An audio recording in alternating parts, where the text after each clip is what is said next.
All right, we are recording. Today I have on Miltiadis.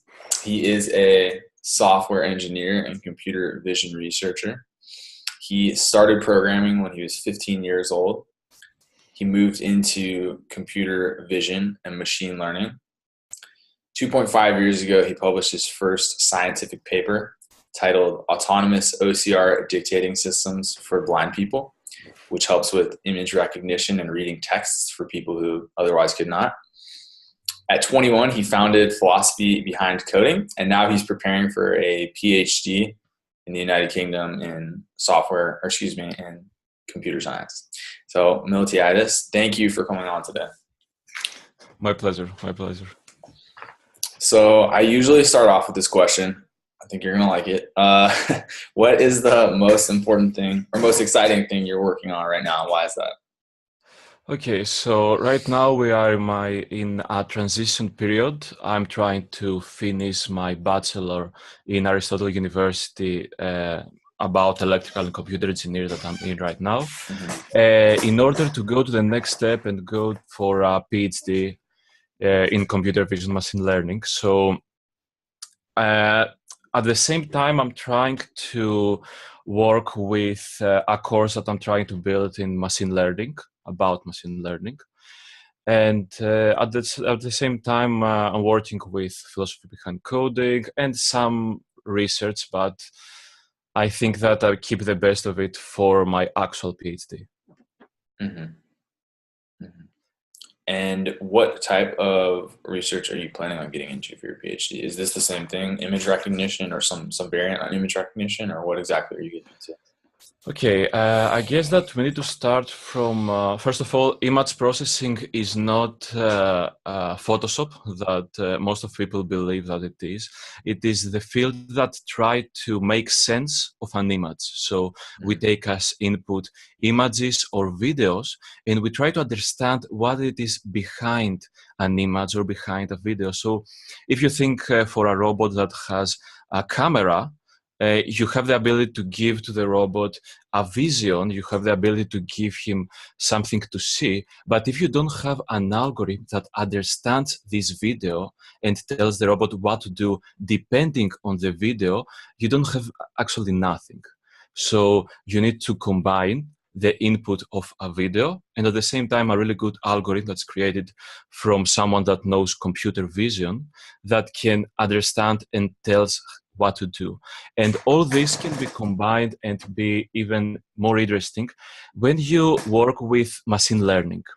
Machine learning is something that we hear a lot recently, and you can work with machine learning in medicine, in computer vision, robotics, and so on and so forth. But in computer vision, it is the idea of not only create a hard-coded algorithm that can do something really specific, but to see the video like someone, like a little kid that for the first time he sees something, he sees a cube, and he tried to understand what is a cube, what is a banana, what is this really simple and vague objects.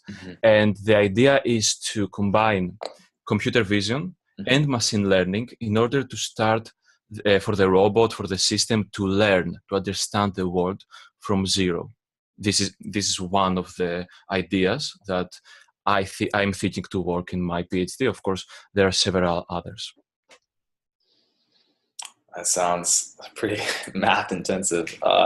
That's intense. Are you before we get into philosophy behind coding, how you started that? I do have one question about that. Are you one of the researchers that actually designs those computer algorithms, or are you more putting together the work of people that have already designed them to make that system that does the machine learning?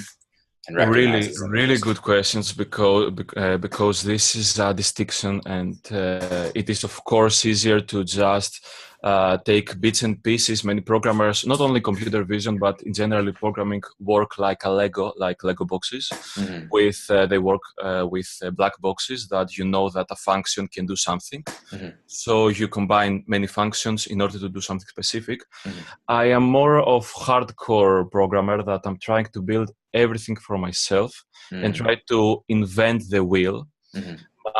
My professor, I'm getting ahead of myself, but my professor started me from when I was when I was 15 years old, to be a hardcore programmer. So he didn't taught me how to swap variables or how to take an array and sort this array.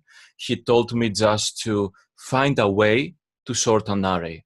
So I had to buy whiteboards and start to do ideas, math, many days and weeks on searching stuff in order to invent from the start how to sort an array. So this was something and this was a hardcore training that helped me to and I learned with these techniques to understand and love research, because when you work in research, you need to create something from scratch in order to be new, in order to create something innovative. That's interesting. That sounds like the opposite of most, coding, at least training courses for people now. That's interesting. I think it'd be hard to even find someone that would suggest that type of instruction, at least on the internet. I was so lucky. I have to say that this professor taught me anything, and it is not. And this is something that we will talk about philosophy behind coding. I'm not trying to teach a programming language. I'm trying to do the exact opposite. I'm trying to build and teach you the algorithmic way of thinking. So how to take any programming language and take any program and try to find the solution. Not about the programming language, but about the actual problem and how to use a programming language like a tool in order to get you what you want to be. Yes. Yeah. I think in the ideal world, that's how all computer scientists would operate, but that's definitely difficult. Yes, of course. That's great though. So I guess we'll just jump into philosophy behind coding. So you're saying that you want people to understand that there's logic and there's an actual system behind all these languages and libraries and functions and tools that modern programmers are given. Is that the only reason you created philosophy behind coding, or what else? What was your broad vision for the channel? Okay, first of all, the name starts from there. The name is Philosophy Behind Coding, and I try to give you the idea that you try to find the philosophy behind the programming, the coding, and all that stuff. And it was an idea that I had to start and try to teach to people how to program differently. And I wanted to go to the next level and scale what I already do in Greece. I tried to teach many students about programming. I did many lessons to people around 19 to 22 years old that are in the university and wanted to go to the next level. But I thought that I want to go to the next level and teach to people all around the world. But at the same time, I wanted to not give my time one-to-one. So if I want to teach one person, I need to give two hours of my time in order for someone to learn. On the other hand, when you create a course, when you create something for someone to consume, you give about 20, 40, 1 week or months in order to build the course. And after that, everyone can take this course, thousands of students, without you teaching to every one of them. This is a scalable model, in contrast to what I did in the past. Yeah, definitely. But at the same time, it is more about the goal of this company, because when you want to build something in programming, most of the people, they start with C++, for example, which is a difficult language. For example, I started with C++, and you start to learn everything about if, for loops, pointers, arrays, and all that stuff, and you start to feel like you had the ability to create something. You know that you know the 90% of the language. Mm-hmm. But when you take the program, you can't make everything work together in order to have a solution, in order to have something that actually works. So I'm trying to shift all this idea and give you only one tool at a time. So for example, I give you only variables, and I try to go to a really deep level with problems that involve math, with problems that involve algorithmic way of thinking, only with variables. Mm-hmm. in order to really understand variables, for example.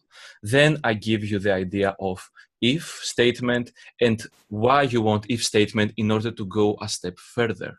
Mm-hmm. So this is a structure that I wanted to build in order to give a completely a different idea for the viewer. And this is a difficulty that I have right now, because I'm trying to build a machine learning course, which is 1,000 steps further from Python and Java. And I want to give you this simple idea and this algorithmic way of thinking in this really difficult and technical part, which is machine learning.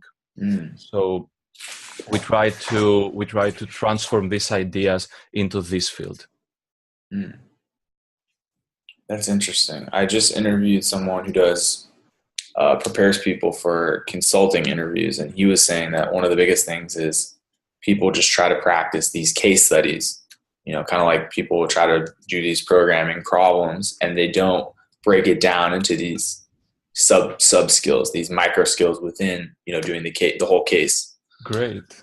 And it's that seems very similar to what you're saying with, you know, 100%. doing every type of problem you can with a variable, doing every, you know, one concept at a time, and seeing how it can be used, and then combining it with the mathematics and logic. Yes, this is the main idea. Yes, and you need to give me his email. This is we have exactly the same ideas.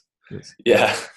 Yeah, which is interesting. I see that as well. I recently started learning programming, and I went through a very high-end course that was designed to get people ready for industry programming, and it didn't get much in the computer science. And now I'm in a computer science program, and I'm having to go back and try to learn all the math, discrete math, and it's totally it's like totally missed out on it. So it's really difficult to find a professor, and even more difficult to find a course that can teach you something like that, because most of the courses just go to the classical route, which is how to teach you a programming language, how to do everything that this programming language can offer. And this is something that it is logical, and this is something that someone that already knows programming is something that he wants. If you already know algorithmic way of thinking for Python, it is really easy to go to C++.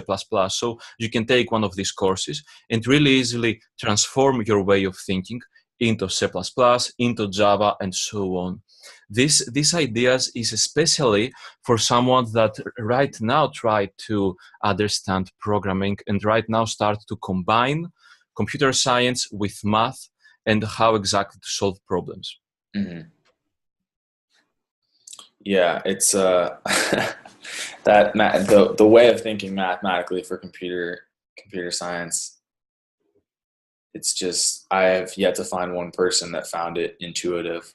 So yes, it is difficult, and I think that right now, after so many years, I think that something that don't people say really often is that don't all math, all fields, all different fields in the math community needs during your programming career. You will need really specific fields. So I think that it will be a really good idea for a course. And I didn't thought that. So really good ideas that to create a course that can tell you what exactly you need from math and how to combine it with programming. And I think that this will be something that can help people to get the hang of how to combine these two. So you mean like fill in those gaps someone who might just be a programmer has without having to take an entire, Yes, like, for example, for degree. machine learning, you need vectors, you need arrays and all that stuff, not programming matrices, but the idea of mathematical arrays. And this is extremely important. So most of machine learning courses, they start by teaching you the basics about math. So I'm trying to think how I can take a step back and try to understand what and how and for what reason you need math in this course, and what is the best way to convey these ideas to a student, because some students they don't want, or they don't because of financial situations, they don't go to university, so they don't have the background. So a simple crash course to vectors and arrays are not enough to some students. So you need to find a way to teach a field to someone that don't know anything, but at the same time to be interesting and intuitive. Yeah. I think luckily now there are a lot of courses coming out that are pretty good. I'll link in these, but I know off the top of my head, Metis is a data science training company. They have a prep course that's really good.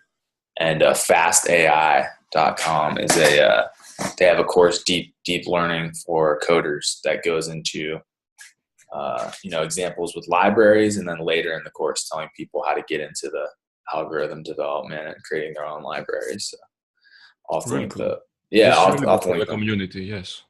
Yes, yeah, because it is difficult, depending on your background. Something like machine learning, if you don't have those libraries to work with, it's like starting from the ground up is pretty daunting. Yes, it is.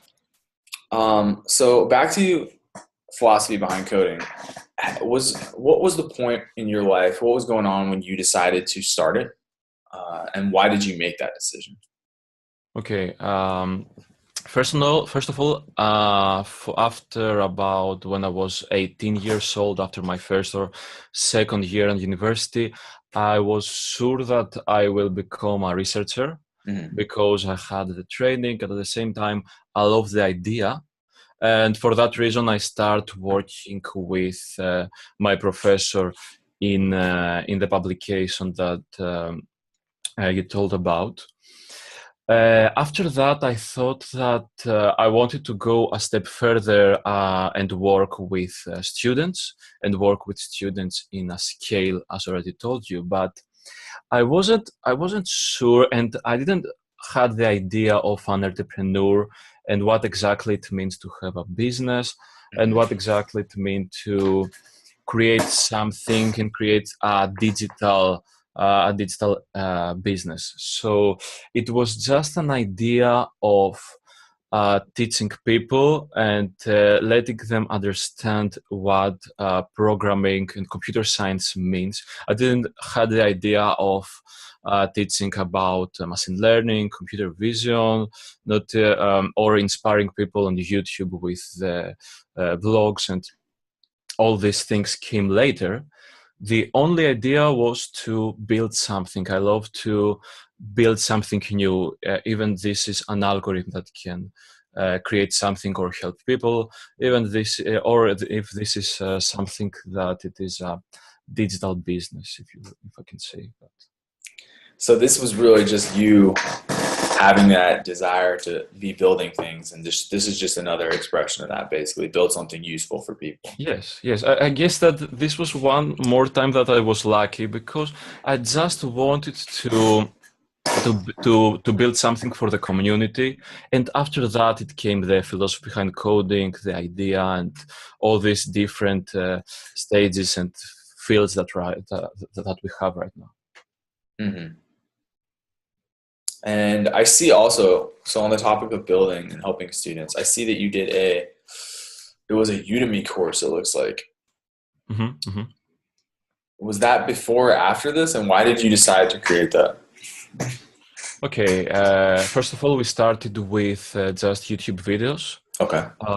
And we tried to create animations that teach programming, teach the philosophy of programming and all that stuff. But after that, we find out really fast that you need to respect the platform. So Mm-hmm. when you are on YouTube, people want to see something really fast. They need to be inspired, or sometimes, of course, they want to see a course or learn something. But I found out that it is even better to create a course, someone that is specified for courses, which is Udemy or other platforms for courses, because the student already has the mindset in order to be taught something. So I start to, me and my team, after a while, we start to separate these two things. For YouTube, we try to create something that can inspire people and inspire them to work harder, to program and all that stuff. And from Udemy to build courses that can take you from A to Z to a specific topic. And for that reason, we choose Python, Java, and C++ to create courses there. Mm. Yeah, no, that makes sense. Definitely respecting the platform and what content is native to each one, instead of just trying to put a course up on YouTube. That makes sense. Yeah, people definitely usually don't come to YouTube just for long form instructional. So yes, they just want to learn something really fast. They just want to learn how an array is coded in C++, or how you can swap to variables, and you will leave. You don't want to see something from start to finish most of the time. Mm. No, that definitely is true. So you created those two courses. You have your YouTube channel, which is now primarily inspirational with some of the shorter form instructional. Where do you see Philosophy Behind Coding going? Are you planning on expanding the team? What sort of other courses or products are you guys going to offer? Where do you see it going the next 5 years or so? Okay, the ideas for the future are always something that I really love, but are most of the time are too much. So the first idea right now, we are about 8 people in philosophy and coding. We are a really small team that working good in these different departments. So depending on what we want to build, we talk with people and take more and more people, but we don't have a specific plan for how many people we want to hire and what we want to do in this department. On the other hand, we have some ideas about building applications. Mm-hmm. Because we are already in the programming department, so it is really easy to bring a team of programmers all together and start building. We have right now 2 ideas for apps, and at the same time, I want to continue working in my PhD, because many people right now that Philosophy Behind Coding start to have a relative success, I guess. They told me to stop my university degree or don't go for a PhD and go straight to Silicon Valley in order to get a funding for the company or for the application ideas. Mm-hmm. But I want to continue my PhD, because the first goal for myself was to become a researcher. But right now, I try to combine both, because I want to create a research company that can produce content, can produce courses, create applications, and most important of all, which is the 4th one, is to create research. And I want to, and this is about 5, 7, 10 years down the road, so this is too much, but the main idea is to bring researchers together that are interested in robotics, machine learning, computer vision, and build something innovative, something completely new. Actually do research. Mm-hmm. Mm. That's really interesting though, because having all those peripheral product lines and service lines, take care of one of the biggest issues in research, which is the funding. It's like that is Of the course, biggest issue in of research, course, and of course. it's kind of interesting that the same model, most private companies use isn't used more. I guess I'm not sure how it is in Greece, but in the U.S., research is largely government funded, and they pay quite a bit. And then the biggest universities, it's the alumni and their endowment. But that's interesting to create product lines and Yes. services to support your research. Yes, because right now I'm trying to build the knowledge from my PhD, and at the Mm-hmm. same time I'm trying to build a strong foundation, and Mm-hmm. then the research. So yes, this is the idea. Of course, I don't know someone that did something like that. Of course, we can find some examples, but the idea is that I don't know if this will actually work Mm-hmm. or if we will go somewhere else. And frankly, the idea is to just do the journey, and I'm sure that we will go somewhere that it will be interesting, it will be beneficial for both the company and the community, because the important part is to help the community always. Yeah. No, definitely. It definitely is, especially that type of research. It's going to be, super valuable for everyone. And it seems like that already happens indirectly too.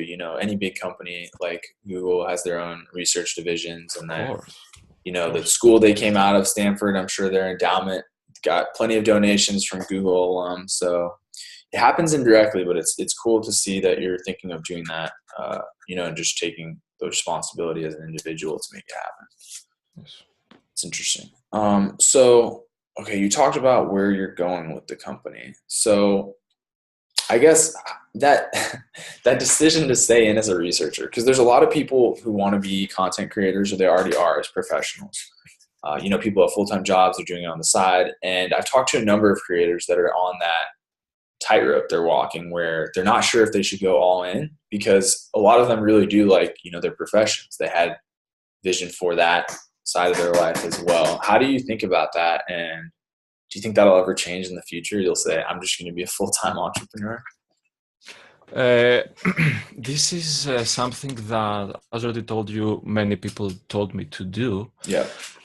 and I tried to do something different. Instead of using the payment that right now the company has from YouTube, Udemy, and all these different sources.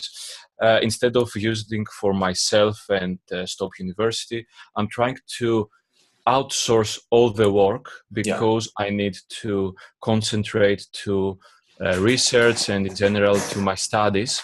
So for that reason, I achieved to build a team from us for so low standpoint, because right now it is a really small company, of course, with a small amount of subscribers and all that stuff. But I think that the idea right now for me is to use all these to use all these resources in order to build something that can support the company with me as little as possible, if this is something that makes sense, because Yeah. I need to continue my studies for at least 3 more years. And after my PhD, there is the possibility that I will do a postdoc.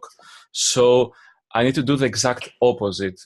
If I go and start being a YouTuber or a content creator in general, I will basically stop my studies. And this is something that I don't want to do, because I always see the final goal, which is, okay, it is 8 or 10 years down the road, but I think that it's something that it's viable, and I think that this can happen if I succeed not to drop out of my PhD for the other 3 years that coming. Yes. Yeah. That is exciting. It's definitely more challenging, I think, but that is very exciting. Yes. You talk about outsourcing. That's something I would say the majority of creators would like to know more about. I feel like there's very few people who are as good at outsourcing as they would like to be. So what are some of the things that have worked for you in terms of recruiting partners or friends or contractors? How do you do that? And what does that look like for Philosophy Behind Coding? Okay, this is something that actually I didn't know someone that did it, and when I had the idea, most of people told me that this is not even possible, Yeah. and just continue editing. But I had the idea that I can work with. Right now, as I already told you, this, the level of my company, of my YouTube channel, are relatively low, I guess. So I don't have the payment of a big YouTuber, which we all know, that can support easily to do outsourcing. Mm-hmm. So I thought the idea of working with people from places that make sense economically, because I am from. I thought the idea first that they need to have the correct currency in order for the translation to work out and be beneficial for both of us. Mm-hmm. So I work with people from Filipinas or from India that the translation of currencies is beneficial for both of us, because if I try to work with an editor from USA or from UK, my company will be out bankrupt for a month or something. Yes. So this was the first idea. Yeah. After that, I thought that instead of going to a website that can provide me with people, I thought that I have a pretty good following from Instagram, and I thought that I can make an Instagram story to just ask if someone wants to work with us, if someone already knows us, because this has two benefits. The first one is that you help your own community, and the second one is that the people that will work with you already love your content, already are involved with your content, because if they watch your story, it means that already watch your YouTube videos, your stories, they are involved in your community. Yeah. So I start working with great people that already love the idea of philosophy behind coding, embrace the culture, because this is really important for us, because we don't want to just create content, but we want to create different content. And this was the idea of creating something that can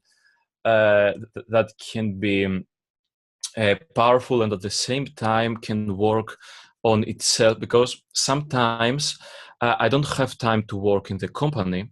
For example, in my past year in my university, I had to finish with many courses in order to have the ability to go to UK for a PhD, because in Greece, the system is, I think that it's different from the system that I watch from UK or USA. We have courses, we have 7 and 7 courses in the 2 semesters, but you have the ability to not pass any of your exams, any of your courses.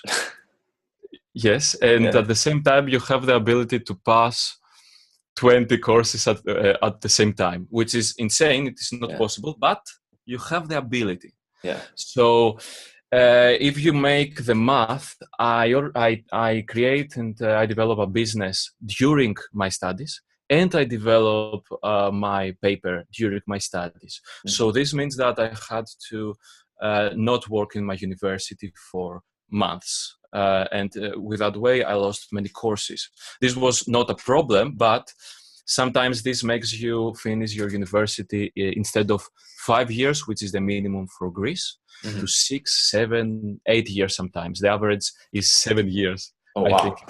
Yes, it's insane. But That's it's so another long.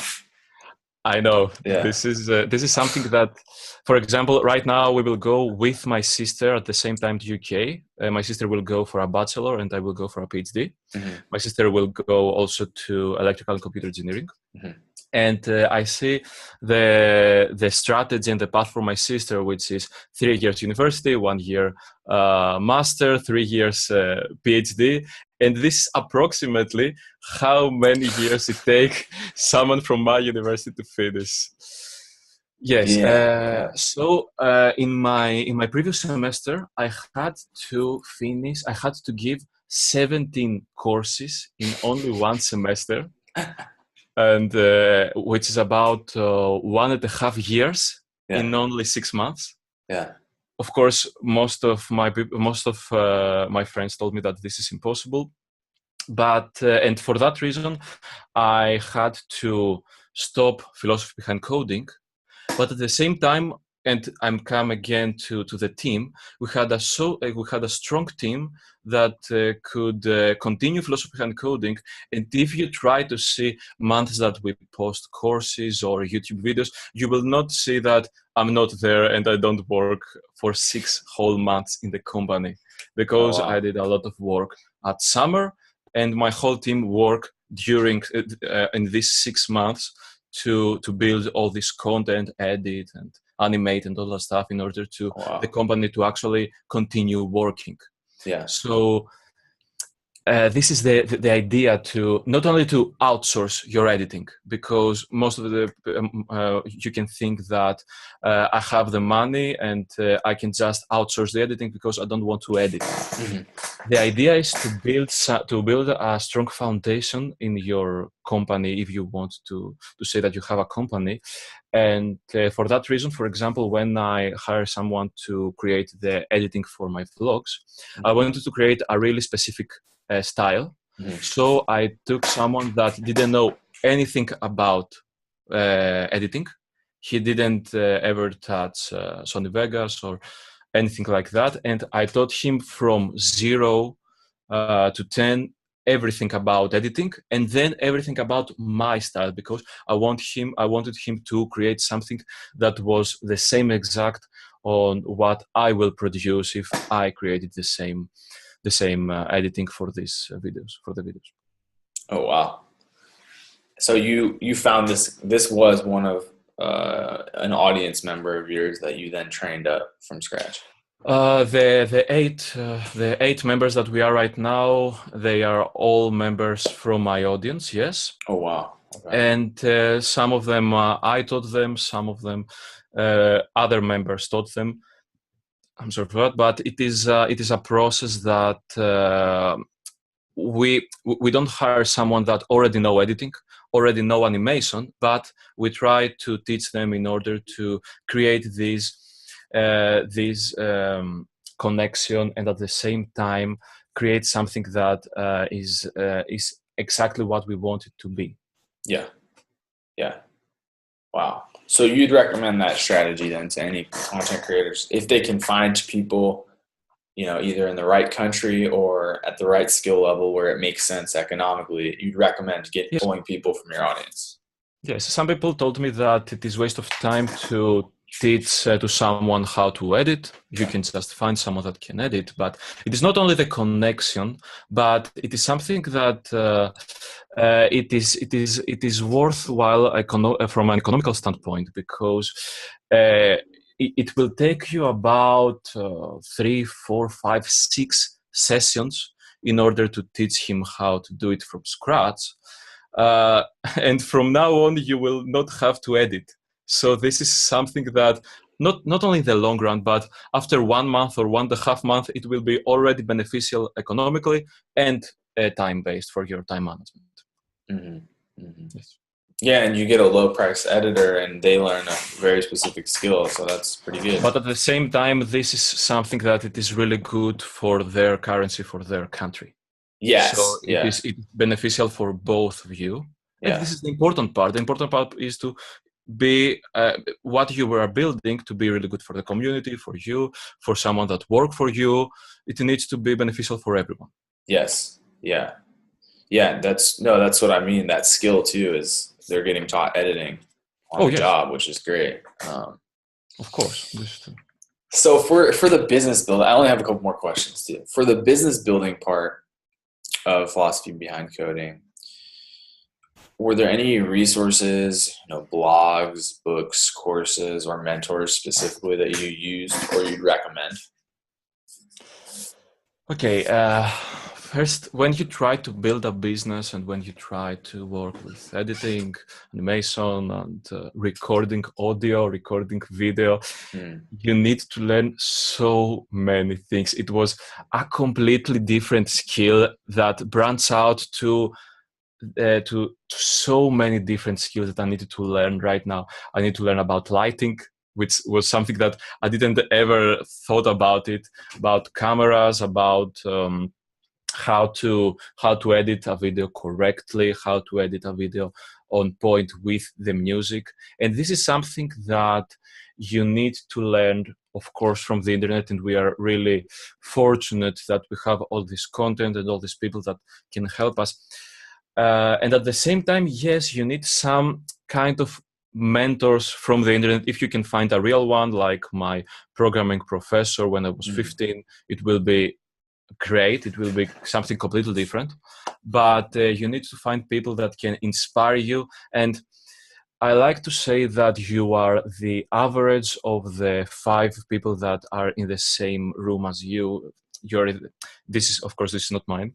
So you're someone that influenced by people around you. So if you don't have the correct environment in your home or in your office, you need to build it in your computer. So I try to create a really specific subscriptions on YouTube. I subscribe only to people that inspire me, teach me things, and so on and so forth. So I have a feed of videos that every day they taught me something different. They inspire me to do something new. They give me new ideas. For example, Gary Vaynerchuk, of course, is someone that can. I think that I read all or most of his books, which is really good. At the same time, I think that someone that everyone should do is to start going to the audiobook game. Because for me personally, I don't have time to sit and read a book, but at the same time, I have time that I'm driving, I'm walking, I go for a run. So I read books only when I do something else, watching, driving, and so on. And only in this time, I have the ability to read about 2 books every month, I guess, which is time that it is completely wasted when you just listen to music.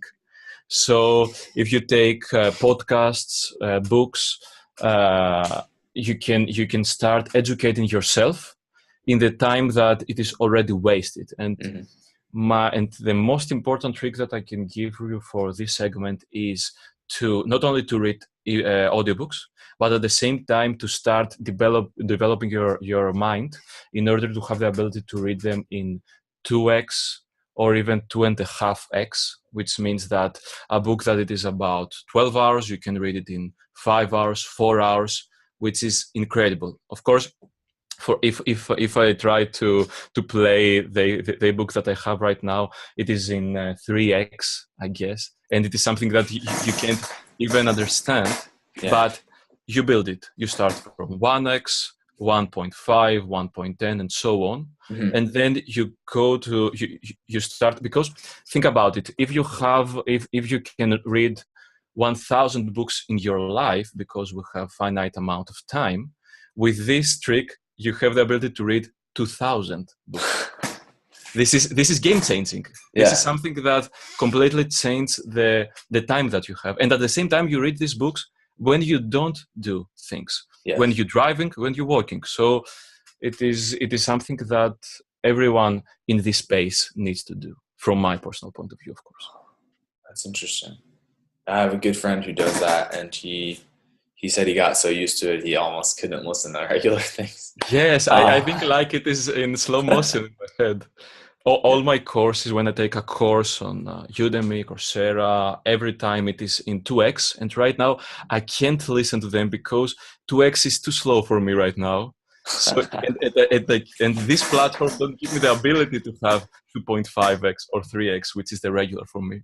So this is something that you will be used to it. And of course, it's even more easy if English is easier for you because I'm from Greece. So it was even more difficult for That's me. wild. When I started learning my first course, when I took my first course on Coursera, I didn't know English. I knew only the basics. So on the Dex, and the Dex has subtitles. Yeah. So I started and copy the subtitles, paste them into Google Translate, Oh my and God. try to learn with this way. A course that it is about 10 hours, it took me 30, 40, 50 hours because I needed to stop in every single line, copy, paste, and try to understand from Google Translate. And 5 years ago, Google Translate was trash. Yeah. So if you want to learn something, I'm sure that you can do it, and I'm sure that you can find the way to do it. You need to have the fire to learn and the fire to build, which is two completely different things. Yeah. No, that's good advice. That's good advice. I've always had that fire to learn myself, and I only recently had to start developing it, maybe in the last 5 years, to build, because I've had a lot of individual contributor type work I've had to do, and they are totally separate. Yeah. Totally. And this is something that you build over time, because many people ask me how I can work for 14 hours a day, and because some people watch my vlogs that I do something in every single hour of my day, and they don't understand how I'm so productive. The key is that I am actually not productive. When I started, something that don't people know about me is that when I was 12 or 13 years old, I wasn't good at school. Mm-hmm. I was terrible at math. Mm-hmm. I didn't know programming, and I wanted to become. I wanted to play violin in an orchestra, viola in an orchestra, and. I found when I was 14, 15 years old, I found my professor that started teaching me programming. So I started learning the idea about programming, how to code, and I started thinking that this is interesting. This is something that I can do for the rest of my life or as a job. So I start going to the next level and thinking that how I can do that, how I can go to a university that can give me this type of education. So one thing after another, I went from not reading anything, not studying, not working on anything, from really bad grades from school, to something that when I was in my first year on the university, I was doing at the same time my university studies and my research, which from time based, my time management was insane, and this kept me going and start building on that. So it is something that you need to build, you need to learn, your body needs to learn, your mind need to learn how to study, how to work, how to be productive, how to stay in front of your computer for 10, 11, 12 hours. So yeah, that's interesting, because you're saying build it, like learn that and build it up. And I've heard a lot of people say that you need to start with really small goals to get that belief of working and seeing the result. Because if someone hasn't had that or hasn't built to a certain level, I think looking at someone like you that works 14-hour days does seem like, how do they do it? But I've heard so many people like you. John Fishman is a YouTuber. He's a CS undergrad who talks about the same thing, saying, I didn't used to be good at studying, and then I got really good through just developing it and seeing all these results I was producing and getting addicted to that process of improving better results. For you too, looking ahead and seeing that if I do these things, I'm then going to have these opportunities because of it. I feel like it becomes motivating at that point. It's like an engine. Exactly. And at the same time, don't forget that when you build a foundation of knowledge, because think about yourself like a company, you need to you can't go to machine learning immediately. You need to build a foundation of algorithmic thinking, Python, C++, then you need to go to math, then you need to combine all this together, then you need to go to machine learning. So the idea is not only that learn to adapt and learn to work harder. But at the same time, for you, is even easier to understand these ideas because you already build an intuition around programming, around computer science, around math. So it is everything that you learned after a point. It is become easier and easier to learn the next one. Mm-hmm. Mm-hmm. Yeah, no, that's definitely true as well. That's interesting. So I guess my last question would be, oh man, I could ask you all day about the motivation stuff and entrepreneur stuff. I'll watch your channel. But the last one is just, is there anything else that I didn't ask you that I should have, or that you'd like to talk about? I guess we can talk a bit more about research, which I think that not so many people will continue and will continue this path, but I think that there is not enough content out there about PhD research and hardcore computer science. So I think that people don't know about that. For example, when I talk about with people about programming, most of the time he will think about programming like websites, applications. That's it. So most people don't have the education, don't see enough content on YouTube in order to see what is meant to be a researcher, what is mean, and don't know if they actually like this path. So the idea about research, I started with research when I was at the second year of my university. I worked with computer vision, as I already told you. Mm-hmm. And the idea was to build something that can actually help people, because it is completely different to know how to create an algorithm, how to create an app, how to create a computer vision idea, and completely different to create a product that can be used from a user easily and help him in his day-to-day life.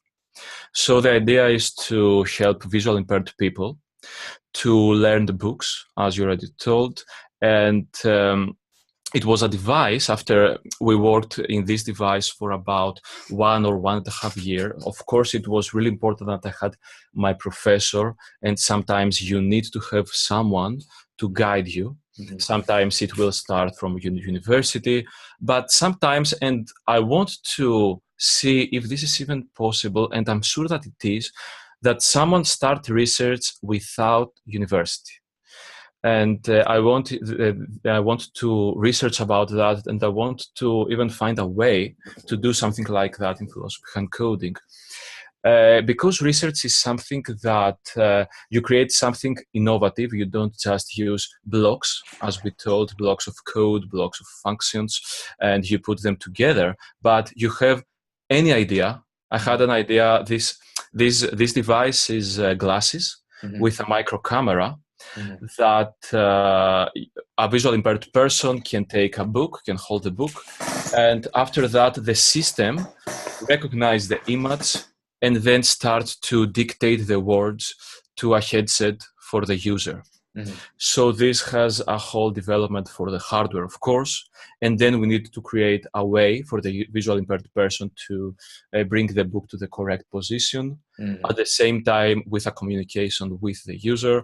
At the same time, we had to create a system that can separate the pages from the book, the lines, the words, understand what a letter actually say, because for the book, for the computer, a letter, for example, the number 2 is only zeros and ones. It is only numbers. So if you have white, your computer see 255.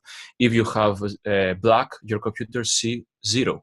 So if you think about it, it's really difficult to understand from an image that has numbers the shape of the letters and understand that this image is 2.